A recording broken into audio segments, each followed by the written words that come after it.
ये कैसा सफर है, ये कैसी है राहें कि मंजिल की मुझे को खबर ही नहीं है।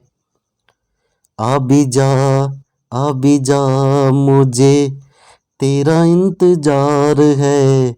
हमको तुमसे प्यार है, हमको तुमसे प्यार है। हेलो दोस्तों, नमस्कार। कैसे आप सभी लोग? दोस्तों, आई होप आप लोग सभी स्वस्थ होंगे और मस्त होंगे।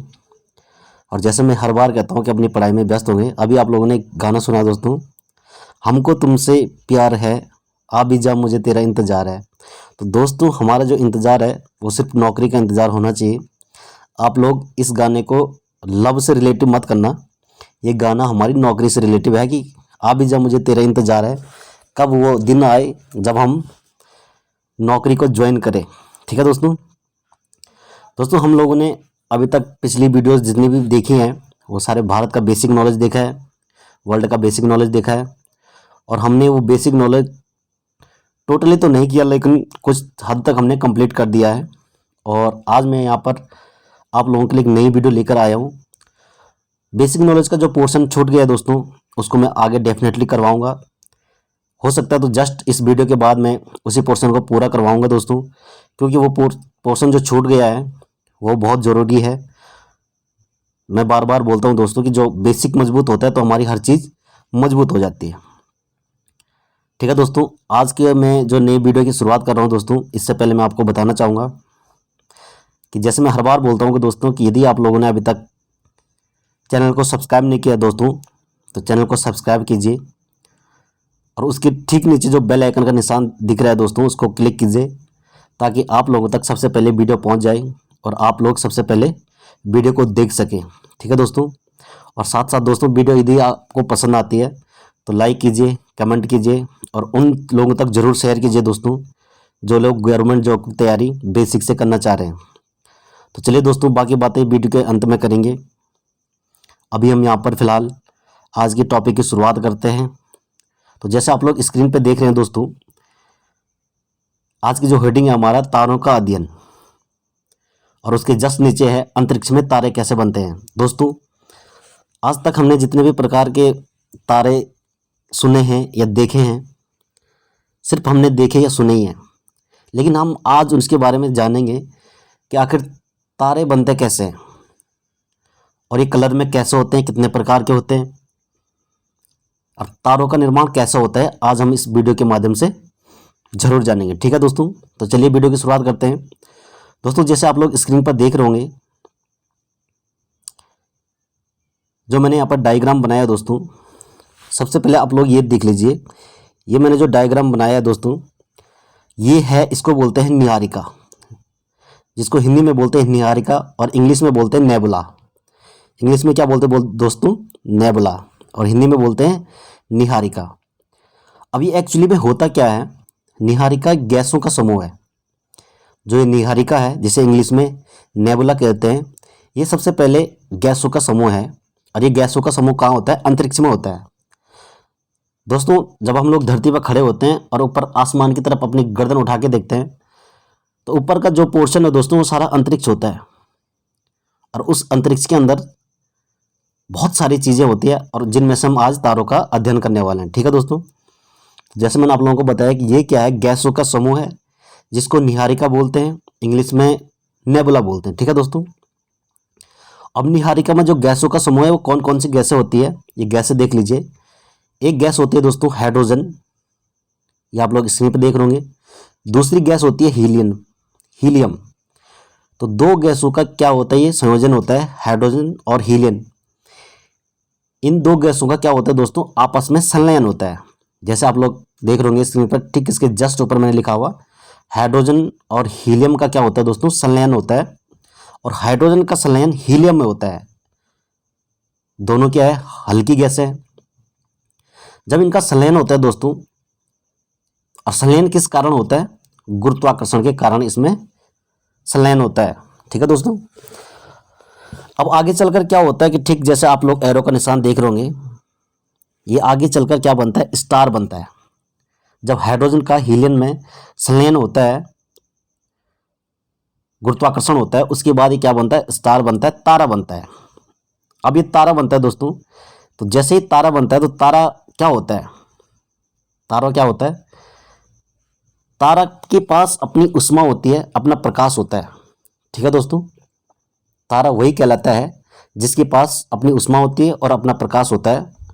और इससे हम अगर कंपैरिजन करते हैं किसको, चांद को, तो चांद तारा नहीं कहलाता दोस्तों। चांद एक अलग होता है, चांद के पास ना अपनी उष्मा है और ना अपना प्रकाश है। ठीक है दोस्तों, इसलिए चांद एक तारा नहीं है। अब नेक्स्ट अगले लेवल पर देख लीजिए, जो ये तारा होता है दोस्तों, इसका जो तापमान होता है वो होता है 6000 डिग्री सेल्सियस, 6000 डिग्री सेल्सियस। ठीक है दोस्तों, और तारा जो होता है कैसी अवस्था में होता है, ये होता है प्लाज्मा अवस्था में। आप लोगों ने देखा होगा दोस्तों कि पदार्थ की मूलतः कितनी अवस्थाएं होती है, 3 अवस्था होती है। नंबर 1 होती है ठोस, द्रव, गैस। ये 3 अवस्था होगी, कौन कौन सी, ठोस होगी, द्रव होगी और गैस होगी है। लेकिन चौथी अवस्था होती है दोस्तों प्लाज्मा। सबसे गर्म अवस्था होती है प्लाज्मा पदार्थ की। और उसके बाद 5वीं अवस्था होती है दोस्तों कौन सी, बोस-आइंस्टीन। बोस-आइंस्टीन जो पदार्थ की अवस्था है वो सबसे ठंडी अवस्था है, और सबसे जो गर्म अवस्था है पदार्थ की वो है प्लाज्मा। तो इस प्लाज्मा में ही क्या होता है, स्टार होता है।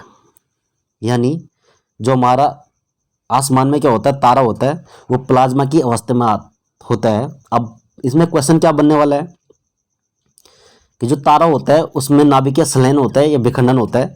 तो इस तारे में क्या होता है, संलयन होता है दोस्तों। ठीक है, जैसे मैंने लिखा हुआ है, तारे के पास अपनी उष्मा होती है, अपना प्रकाश होता है। ठीक है दोस्तों, और जैसे मैंने अभी कंपैरिजन किया था चांद के साथ में, तो चांद एक क्या है दोस्तों, चांद के पास ना अपनी उष्मा है और ना अपना प्रकाश है, इसलिए चांद क्या है, तारा नहीं है। हाँ, लेकिन क्या है, सूर्य जो है एक तारा है, क्योंकि सूर्य के पास अपनी उष्मा है, अपना प्रकाश है। अब आप लोग बोलेंगे कि सूर्य जब तारों में आता है तो ये अलग नाम क्यों रखा हुआ। एक्चुअली होता क्या है दोस्तों कि जब कोई यूनिक चीज़ होती है, माने आपके लाइफ में भी बहुत सारे पर्सन होंगे, फॉर एग्जांपल के लिए आपके लाइफ में बहुत सारे पर्सन होंगे और कोई एक पर्सन आपके लाइफ में इम्पोर्टेंट होगा, तो उस इम्पोर्टेंट पर्सन को आप एक यूनिक नाम देते हैं, है ना।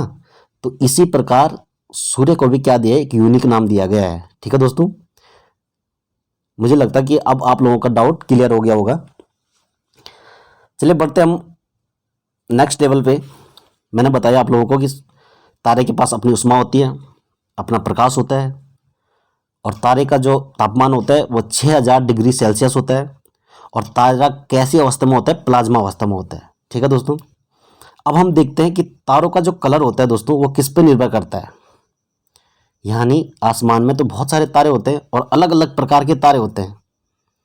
ठीक है, अब सिंपली देखा जाए दोस्तों तो जिस तारे का तापमान 6000 डिग्री सेल्सियस होता है उस तारे का कलर क्या होता है, लाल होता है। ठीक है दोस्तों, अब इससे ऊपर जिस तारे का तापमान होता है यानी 6000 डिग्री सेल्सियस पर तारे का कलर क्या होता है, लाल होता है, और हजारों डिग्री सेल्सियस पर क्या होता है, तारे का कलर क्या हो जाता है, सफ़ेद हो जाता है। और जब लाख डिग्री सेल्सियस में होगा दोस्तों तब तारे का कलर क्या हो जाता है, नीला हो जाता है। तो यदि आप लोगों के पास क्वेश्चन आता है कि तारों का जो कलर होता है किस पे निर्भर करता है, किसकी वजह से तारे में कलर दिखाई देता है, तो उनके तापमान की वजह से तारों में क्या दिखाई देता है, कलर दिखाई देता है। ठीक है दोस्तों, अगर 6000 डिग्री सेल्सियस होगा तो तारे का कलर लाल होगा, 6000 से ज़्यादा होगा, 6000 डिग्री सेल्सियस से ज़्यादा तापमान होगा तो तारे का कलर सफ़ेद होगा, और लाख में होगा यानी लाख डिग्री सेल्सियस में होगा तो तारे का कलर क्या होगा दोस्तों, नीला होगा। इसलिए जो तारों का कलर होते हैं वो 3 प्रकार के होते हैं, कौन कौन से, लाल हो गया, सफ़ेद हो गया और नीला हो गया। ठीक है दोस्तों, अब बढ़ते हम अगले लेवल की ओर। अब जब ये तारा बन जाता है दोस्तों, अब होता क्या है कि धीरे धीरे इसमें इस तारे में क्या होता है कि हाइड्रोजन और हीलियम जो गैसें होती है वो कम होने लग जाती है। ठीक है दोस्तों, और जब ये कम होने लग जाती है तो उसके बाद ये अपना आकार बड़ा हो जाता है। जो तारा का आकार होता है वो बड़ा हो जाता है। आप लोगों ने ऊपर स्क्रीन पर देखो वो छोटा आकार था और यहाँ पर जो स्टार है ये तारा ये बड़ा हो गया। क्यों? क्योंकि इसके अंदर का जो धीरे धीरे एक प्रकार से आप ये समझ सकते हैं जो हाइड्रोजन है, जो हीलियम है, वो तारे के अंदर फ्यूल के तौर पर काम कर रहे हैं। यानी जैसे गाड़ी चलाते हैं तो पेट्रोल भरते हैं, तो उसी तारे में पेट्रोल का काम दोस्तों हाइड्रोजन और हीलियम कर रहे हैं। और धीरे धीरे धीरे क्या होता है कि वो हाइड्रोजन हीलियम क्या होता है खत्म होने लग जाता है। ठीक है दोस्तों। तो उसके बाद क्या होता है कि उसकी जो आकृति होती है तारे की, उसको हम बोलते हैं लाल दानव। लाल दानव होता है। ठीक है दोस्तों, जिसको हम इंग्लिश में क्या बोलते हैं, रेड जाइंट। अब रेड जाइंट आगे चलकर क्या बनता है उसके बाद ठीक आप लोग देख रहे होंगे स्क्रीन में कि जो तारे आकार में छोटे होते हैं वो आगे जाके क्या बनते हैं, श्वेत वामन बनते हैं और काला वामन बनते हैं। श्वेत वामन, काला वामन, जो तारे आकार में छोटे होते हैं। यानी इससे पहले हमने जो देखा था लाल दानव देखा था। लाल दानव कब होता है, रेड जाइंट कब होता है, जब तारे के अंदर हाइड्रोजन हीलियम धीरे धीरे धीरे समाप्त होने लग जाता है और वो फूलने लग जाता है। जो तारा होता है वो बड़ा होने लग जाता है। तो उस जब वो बड़े होने की आकृति होती है तो उसको हम कहते हैं लाल दानव यानी रेड जाइंट। लेकिन अब क्या होता है कि रेड जाइंट आगे चलकर क्या होता है, एक प्रकार के जो छोटे तारे, तारे तो बहुत सारे हैं आसमान में, लेकिन रेड जाइंट तक तो ठीक है, लेकिन जब इसके बाद तारे आगे की प्रोसेस से गुजरता है तो जो आकार में तारे छोटे होते हैं दोस्तों वो आगे जाकर कैसे बनते हैं और कितने प्रकार के बनते हैं ये चीज़ हम यहाँ पर जानेंगे। तो आप लोग स्क्रीन पे देख रहे होंगे तो जो आकार में छोटे तारे होते हैं वो एक बनते हैं श्वेत वामन और एक बनता है काला वामन। श्वेत वामन को इंग्लिश में कहते हैं व्हाइट ड्वार्फ और काला वामन को इंग्लिश में कहते हैं ब्लैक ड्वार्फ। ठीक है दोस्तों। लेकिन जो श्वेत वामन होता है जब लाल दानव से स्टार आगे की ओर गुजरता है तो श्वेत वामन कब होता है, जब तारा चमकना कम कर देता है। और भाई सिंपल सी बात है कि जब कोई किसी चीज़ के अंदर कोई फ्यूल वगैरह कम हो रहा होगा तो वो चमकना बंद कर ही देगा, है ना। तो उसी आकृति को हम बोलते हैं श्वेत वामन। जब तारा चमकना धीरे धीरे धीरे धीरे कम कर देता है तो उसको हम बोलते हैं श्वेत वामन। और इसी का दूसरा नाम है जीवाश्म तारा। ठीक है दोस्तों, इसका दूसरा नाम क्या है, जीवाश्म तारा। यानी जो जीवाश्म तारा है उसी को श्वेत वामन कहते हैं। ठीक है दोस्तों। अब ये क्या हो रहा है कि धीरे धीरे धीरे धीरे ये चमकना कम कर देता है तो इसको हम श्वेत वामन कहते हैं, इंग्लिश में कहते हैं व्हाइट ड्वार्फ। उसके बाद क्या होता है दोस्तों कि जब ये चमकना कम कर देता है और उसके बाद आगे चलकर धीरे धीरे धीरे धीरे ये चमकना बिल्कुल बंद कर देता है, तब हम इस आकृति को कहते हैं काला वामन यानी ब्लैक ड्वार्फ। जब ये आगे चलकर धीरे धीरे धीरे धीरे चमकना बिल्कुल कंप्लीटली टोटली बंद कर देता है, चमकता ही नहीं है, तो इस आकृति को हम कहते हैं ब्लैक ड्वार्फ यानी काला वामन हो जाता है। ठीक है दोस्तों। तो शायद आप लोगों को यहाँ तक समझ आ गया होगा दोस्तों कि श्वेत वामन क्या चीज़ है और काला वामन क्या चीज़ होता है। तो जब कभी भी तारे में क्या होता है फ्यूल कम होने लग जाता है और वो चमकना कम कर देता है तो इस आकृति को हम बोलते हैं श्वेत वामन यानी व्हाइट ड्वार्फ। और जब बिल्कुल चमकना ही बंद कर देता है तो उस आकृति को हम कहते हैं काला वामन यानी ब्लैक ड्वार्फ। ठीक है दोस्तों। अब हम आगे की ओर बढ़ते हैं दोस्तों, नेक्स्ट लेवल की ओर। आई होप आप लोगों को यहाँ तक समझ आ गया होगा। अब आगे क्या होता है दोस्तों, जो हमने आकृति दिखाई थी अभी आप लोगों को, वो हमने छोटे तारों की दिखाई थी। ये देख लीजिए स्क्रीन पर, आकार में जो छोटे तारे होते हैं वो श्वेत वामन बनते हैं और काला वामन बनते हैं। अब नेक्स्ट लेवल में क्या होता है कि जो आकार में बड़े होते हैं, जो तारे आकार में बड़े होते हैं, आसमान में मैं अभी बताया कई प्रकार के तारे होते हैं, छोटे बड़े बहुत सारे, है ना। तो अब आकार में जो बड़े तारे होते हैं वो क्या होते हैं, वो चीज़ हमने यहाँ पर देखने हैं। आकार में जो बड़े तारे होते हैं वो क्या होते हैं, आगे चलकर वो सबसे पहले बनता है अभिनव तारा यानी विस्फोटक तारा। बहुत सारे तारे क्या होते हैं आगे चलकर बड़े आकृति में हो जाते हैं। यानी लाल दानव तक तो सही था, लेकिन आगे क्या होता है धीरे धीरे धीरे धीरे ये आगे की प्रोसेस बड़े तारों के लिए दोस्तों, तो बड़ा तारा आगे चलकर अभिनव तारा बनता है यानी विस्फोटक तारा होता है। ठीक है। अब इन विस्फोट, ये आप लोग यहाँ पर देख रहे होंगे, ये विस्फोटक तारा है जो कहाँ से होकर आया है, लाल दानव से होकर आया है यानी रेड जॉइंट से होकर आया है। आगे चलकर क्या बन गया, अभिनव तारा या विस्फोटक तारा। अभिनव तारा भी बोल सकते हैं और विस्फोटक तारा भी बोल सकते हैं। इंग्लिश में इसको कहते हैं सुपरनोवा। क्या बोलते हैं? सुपरनोवा। ठीक है दोस्तों। अब ये जो विस्फोटक तारा है यानी अभिनव तारा है, अब इसके नाम से ही पता चल रहा है भाई ये विस्फोटक तारा है, यानी विस्फोट होता है इस तारे में। तो जब इस तारे में विस्फोट होता है दोस्तों तो ये कई भागों में बंट जाता है। अब कितने भागों में बंट जाता है ये आप लोग देख लीजिए। नंबर 1 बढ़ता है न्यूट्रॉन में, उसके बाद बनता है पल्सर में, उसके बाद बनता है दोस्तों क्वेसर में, ये आप लोग देख लीजिए।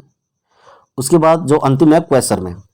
तो जो अभिनव तारा है वो आगे जाकर जब इसमें विस्फोट होता है तो ये छोटे छोटे टुकड़े हो जाते हैं, और छोटे छोटे टुकड़ों को क्या नाम दिया जाता है दोस्तों? एक का नाम है न्यूट्रॉन, दूसरा का नाम है पल्सर, तीसरे का नाम है क्वेसर। ठीक है दोस्तों। आई होप आप लोगों को यहाँ तक पसंद आ गया होगा, समझ आ गया होगा कि आगे प्रोसेस क्या हो रहा है। एक्चुअली यहाँ पर आप लोगों को उतना समझ नहीं आ रहा होगा क्योंकि ये जो प्रोसेस है ऊपर नीचे हो रहा है,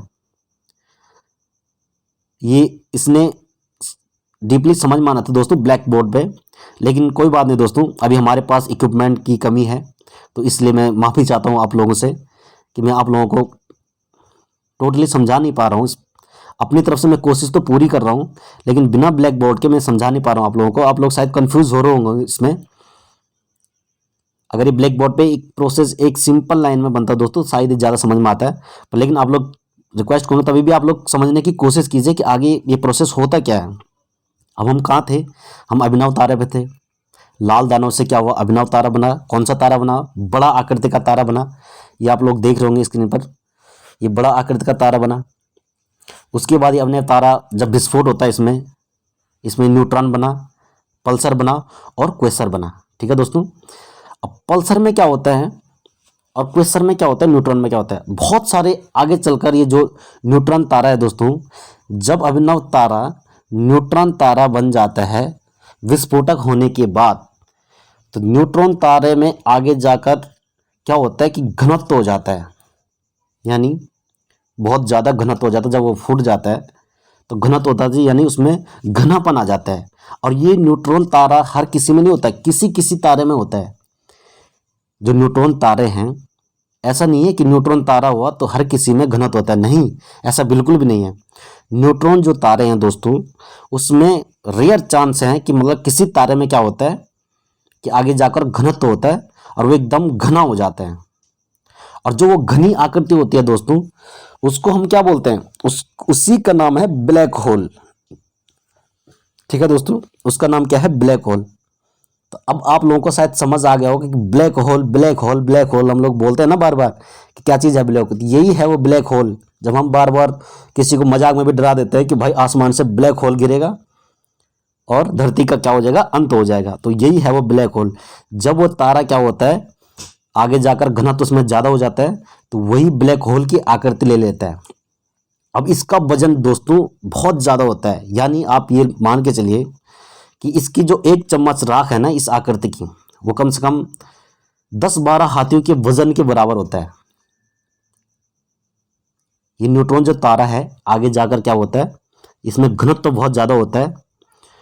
और जब इसकी घनत्व होता है दोस्तों तो अगर हम इसका 1 चम्मच जो राख होगा, जो घनत्व होगा इसका 1 चम्मच लेने से अगर हम इसके वजन नापा जाए तो 10-12 हाथियों के वजन के बराबर, यानी आप सोच सकते हैं कि कितना भारी चीज़ होता है।